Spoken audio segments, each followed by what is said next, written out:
മിശിഹായിൽ അനുഗ്രഹീതരായവരെ, ദിവ്യകാരുണ്യ ഈശോ ഈ ദിവസം നിങ്ങളെയും നിങ്ങളുടെ കുടുംബങ്ങളെയും നിങ്ങളുടെ എല്ലാ അധ്വാനങ്ങളെയും അനുഗ്രഹിക്കുകയും ആശീർവദിക്കുകയും ചെയ്യട്ടെ എന്ന് പ്രത്യേകമായിട്ട് പ്രാർത്ഥിക്കുകയാണ്.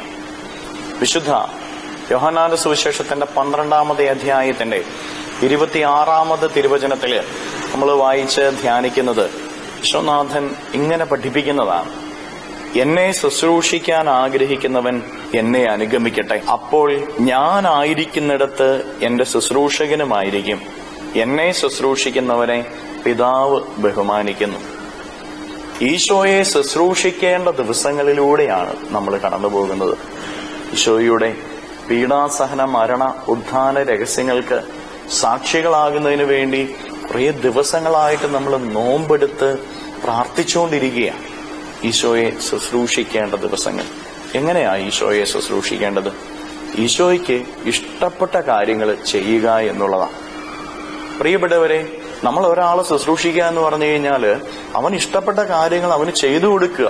ഇതുപോലെ ഈശോയ്ക്ക് ഇഷ്ടപ്പെട്ട കാര്യങ്ങൾ ചെയ്തു കൊടുക്കുന്നതാണ് ഈശോയെ ശുശ്രൂഷിക്കുക എന്ന് പറഞ്ഞാൽ. ഈശോയ്ക്ക് ഇഷ്ടപ്പെട്ട കാര്യങ്ങൾ എന്താ?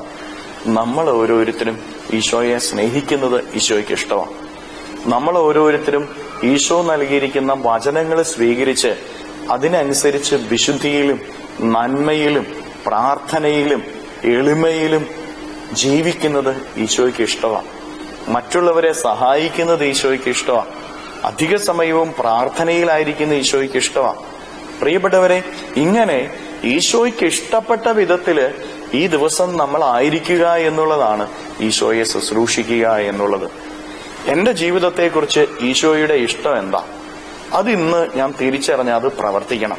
ഇന്ന് കൂടുതൽ പ്രാർത്ഥിക്കുക, കൂടുതൽ നന്മ ചെയ്യുക, വെറുപ്പുള്ളവരെയൊക്കെ സ്നേഹിക്കുക, അവരോടൊക്കെ ക്ഷമിക്കുക, കൂടുതൽ വചനം വായിക്കുക, ഈശോയ്ക്ക് ഇഷ്ടമുള്ള കാര്യങ്ങൾ ഇന്ന് ദിവസം ചെയ്യുക. അപ്പോൾ വചനം പറയുകയാണ്, നീ ഈശോയുടെ ശുശ്രൂഷകനായിരിക്കും, അപ്പോൾ പിതാവ് നിന്നെ ബഹുമാനിക്കുന്നു. പ്രിയപ്പെട്ടവരെ, നമ്മുടെ ജീവിതത്തിൽ അനുഗ്രഹം കിട്ടാൻ വേണ്ടി നമ്മൾ വലിയ കാര്യങ്ങളൊന്നും ചെയ്യണ്ട. ഈശോയ്ക്ക് ഇഷ്ടമുള്ള കാര്യങ്ങൾ ചെയ്താൽ മതി.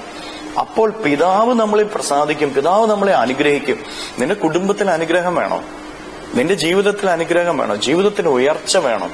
ഈശോയ്ക്ക് ഇഷ്ടമുള്ള കാര്യങ്ങൾ ചെയ്തു കഴിഞ്ഞാൽ പിതാവായ ദൈവം നിന്നെ അനുഗ്രഹിക്കും. ഈ ദിവസം നമുക്ക് ഈശോയ്ക്ക് ഇഷ്ടമുള്ള കാര്യം മാത്രം ചെയ്യാം. നമ്മുടെ ഇഷ്ടങ്ങളെ മാറ്റിവെക്കാം, നമ്മുടെ ആഗ്രഹങ്ങളെ നമുക്ക് മാറ്റിവെക്കാം, നമ്മുടേതായ അനാവശ്യ തിരക്കുകളെയൊക്കെ നമുക്ക് മാറ്റിവെക്കാം. ഉത്തരവാദിത്വം മാത്രം ഇന്നും നിർവഹിക്കുക. ഈശോയെക്കുറിച്ച് കൂടുതൽ ധ്യാനിക്കുക, ഈശോയോട് ചേർന്ന് നിൽക്കുക. കരങ്ങളെ യാചനയോടെ പിടിച്ച് ഈ ദിവസത്തെ പരിപൂർണമായിട്ട് ഈശോയ്ക്ക് കൊടുത്ത് ഈശോയെ അനുഗ്രഹിക്കണമേ എന്ന് പ്രാർത്ഥിച്ച് സ്തുതിക്കാം. ഹല്ലേലൂയ. ഈശോയെ നന്ദി. Hallelujah, hallelujah, hallelujah, hallelujah, hallelujah, hallelujah. കർത്താവായ ഈശോയെ, മക്കളെ ഓരോരുത്തരെയും സമർപ്പിക്കുന്ന ഇവരെ ഓരോരുത്തരെയും അനുഗ്രഹിക്കുകയും ആശീർവദിക്കുകയും ചെയ്യണമേ. ഇവരുടെ ജീവിതങ്ങളിലേക്ക്, ഇവരുടെ അധ്വാനങ്ങളിലേക്ക്, ഇവരുടെ നൊമ്പരങ്ങളിലേക്ക്, വേദനകളിലേക്ക്, ഇവരുടെ കഷ്ടപ്പാടുകളിലേക്ക്, കുറവുകളിലേക്ക് അങ്ങിറങ്ങി ചെല്ലണമേ. ഇവരെ ഓരോരുത്തരെയും സംരക്ഷിക്കുകയും സഹായിക്കുകയും ചെയ്യണമേ. ഇവരുടെ ജീവിതത്തിൽ നിന്ന്, ജീവിതത്തിന്റെ വഴികളിൽ നിന്ന് സർവ്വ തിന്മകളെയും ബന്ധനങ്ങളെയും കെട്ടുകളെയും പിശാചിന്റെ ഉപദ്രവങ്ങളെയും നാരകീയ ശക്തികളെയും പൈശാചിക അരൂപികളെയും ദിവ്യകാരുണ്യത്താൽ ബന്ധിച്ച് നിർവീര്യമാക്കി നരകാഗ്നിയിലേക്ക് അട്ടിപ്പായിക്കുന്നു. എല്ലാ കെട്ടുകളും ഇവരുടെ ജീവിതത്തിൽ നിന്ന് അഴിയട്ടെ എന്ന് കേൾപ്പിക്കുന്നു. എല്ലാ തിന്മകളും വിട്ടുമാറട്ടെ എന്ന് കേൾപ്പിക്കുന്നു. Hallelujah, hallelujah, hallelujah, hallelujah, hallelujah. നിത്യം പിതാവും പുത്രനും പരിശുദ്ധാത്മാവുമായ സർവേശ്വര എന്നേക്കും ആമേൻ.